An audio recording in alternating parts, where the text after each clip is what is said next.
श्रीमद्भागवत महापुराण चतुर्थ स्कंद 15वां अध्याय प्रारंभ। महाराज पृथु का आविर्भाव और राज्याभिषेक। श्री मैत्रेय जी कहते हैं, विदुर जी, इसके बाद ब्राह्मणों ने पुत्रहीन राजा वेन की भुजाओं का मंथन किया। तब उनसे एक स्त्री पुरुष का जोड़ा प्रकट हुआ। ब्रह्मवादी ऋषि उस जोड़े को उत्पन्न हुआ देख और उसे भगवान का अंश जान बहुत प्रसन्न हुए और बोले। ऋषियों ने कहा, यह पुरुष भगवान विष्णु की विश्व का पालिनी कला से प्रकट हुआ है और यह स्त्री उन परम पुरुष की अनपायनी कभी अलग न होने वाली शक्ति लक्ष्मी जी का अवतार है। इनमें से जो पुरुष है वह अपने सुयश का प्रथन विस्तार करने के कारण परम यशस्वी पृथु नामक सम्राट होगा। राजाओं में यही सबसे पहला होगा। यह सुंदर दांतों वाली एवं गुण एवं आभूषणों की विभूषित करने वाली सुंदरी इन पृथु को ही अपना पति बनाएगी। इसका नाम अर्ची होगा। पृथु के रूप में साक्षात श्री हरि के अंश ने ही संसार की रक्षा के लिए अवतार लिया है और अर्च के रूप में निरंतर भगवान की सेवा में रहने वाली उनके नित्य सहचरी श्री लक्ष्मी जी ही प्रकट हुई हैं। श्री मैत्रेय जी कहते हैं, विदुर जी, उस समय ब्राह्मण लोग पृथु की स्तुति करने लगे। श्रेष्ठ गंधर्वों ने गुणगान किया, सिद्धों ने पुष्पों की वर्षा की, अप्सराएं नाचने लगी, आकाश में शंख, तुरही, मृदंग और दुंदुभी आदि वाद्य बजने लगे।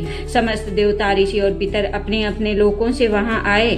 जगत गुरु ब्रह्मा जी देवता और देवोशरों के साथ पधारे। उन्होंने वेन कुमार पृथु के दाहिने हाथ में भगवान विष्णु की हस्त रेखाएं और चरणों में कमल का चिन्ह देखकर उन्हें श्रीहरि का ही अंश समझा, क्योंकि जिनके हाथ में दूसरी रेखाओं से बिना कटा हुआ चक्र का चिन्ह होता है वह भगवान का ही अंश होता है। वेदवादी ब्राह्मणों ने महाराज पृथु के अभिषेक का आयोजन किया। सब लोग उसकी सामग्री जुटाने में लग गए। उस समय नदी, समुद्र, पर्वत, सर्प, गौ, पक्षी, मृग, स्वर्ग, पृथ्वी और अन्य सब प्राणियों ने भी उन्हें तरह तरह के उपहार भेंट किए। सुंदर वस्त्र और आभूषणों से अलंकृत महाराज पृथु का विधिवत राज्याभिषेक हुआ। उस समय अनेकों अलंकारों से सजी हुई महारानी अर्ची के साथ वे दूसरे अग्निदेव के सदस्य जान पड़ते थे। वीर विदुर जी, उन्हें कुबेर ने बड़ा ही सुंदर सोने का सिंहासन दिया तथा वरुण ने चंद्रमा के समान श्वेत और प्रकाश में छत्र दिया, जिससे निरंतर जल की फुइयां झरती रहती थी। वायु ने 2 चंवर, धर्म ने कीर्तिमयी माला, इंद्र ने मनोहर मुकुट, यम ने दमन करने वाला दंड, ब्रह्मा ने वेदमय कवच, सरस्वती ने सुंदर हार, विष्णु भगवान ने सुदर्शन चक्र, विष्णु प्रिया लक्ष्मी जी ने अविचल संपत्ति, रुद्र ने 10 चंद्राकार चिन्हों से युक्त कोश वाली तलवार, अंबिका जी ने 100 चंद्राकार चिन्हों वाली ढाल, चंद्रमा ने अमृतमय अश्व, त्वष्टा विश्वकर्मा ने सुंदर रथ, अग्नि ने बकरे और गौ के सिंहों का बना हुआ सुदृढ़ धनुष, सूर्य ने तेजोमय बाण, पृथ्वी ने चरण स्पर्श मात्र से अभीष्ट स्थान पर पहुंचा देने वाली योगमयी पादुकाएं, आकाश के अभिमानी धौ देवता ने नित्य नूतन पुष्पों की माला, आकाश विहारी सिंध गंधर्व के नाचने, गाने, बजाने और अंतर्धान हो जाने की शक्तियां, ऋषियों ने अमोघ आशीर्वाद, समुद्र ने अपने से उत्पन्न हुआ शंख तथा 7 समुद्र, पर्वत और नदियों ने उनके रथ के लिए बेरोक टोक मार्ग उपहार में दिए। इसके पश्चात सूत, मागध और बंदीजन उनकी स्तुति करने के लिए उपस्थित हुए।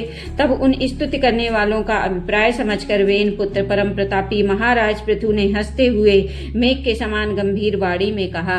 पृथु ने कहा, सौम्य, सूत, मागध और बंदीजन, अभी तो लोक में मेरा कोई गुण नहीं प्रकट हुआ है, फिर तुम किन गुणों को लेकर मेरी स्तुति करोगे? मेरे विषय में तुम्हारी वाणी व्यर्थ नहीं होनी चाहिए, इसलिए मुझसे भिन्न किसी और की स्तुति करो। मृदुभाषियों, कालांतर में जब मेरे अप्रकट गुण प्रकट हो जाएं, तब भर पेट अपनी मधुर वाणी से मेरी स्तुति कर लेना। देखो, श्रेष्ठ पुरुष पवित्र कीर्ति श्री हरि के गुणानुवाद के रहते हुए तुच्छ मनुष्यों की स्तुति नहीं किया करते। महान गुणों को धारण करने में समर्थ होने पर भी ऐसा कौन बुद्धिमान पुरुष है जो उनके न रहने पर भी केवल संभावना मात्र से स्तुति करने वालों द्वारा अपनी स्तुति कराएगा? यदि ये विद्याभ्यास करता तो इसमें अमुक अमुक गुण हो जाते। इस प्रकार की स्तुति से तो मनुष्य की वंचना की जा सकती है। वह मंदमती ये नहीं समझता कि इस प्रकार तो लोग उसका उपहास ही कर रहे हैं। जिस प्रकार लज्जाशील उदार पुरुष अपने किसी निंदित पराक्रम की चर्चा होनी बुरी समझते हैं, उसी प्रकार लोग विख्यात समर्थ पुरुष अपनी स्तुति को भी निंदित मानते हैं। सूतगण, अभी हम अपने श्रेष्ठ कर्मों के द्वारा लोक में भी अप्रसिद्ध ही हैं। हमने अब तक कोई भी ऐसा काम नहीं किया जिसकी प्रशंसा की जा सके। तब तुम लोगों से बच्चों के समान अपनी कीर्ति का किस प्रकार गान करावें। इस श्रीमद्भागवत महापुराण चतुर्थ स्कंद 15वां अध्याय समाप्त हुआ। बोलो श्री कृष्ण भगवान की जय।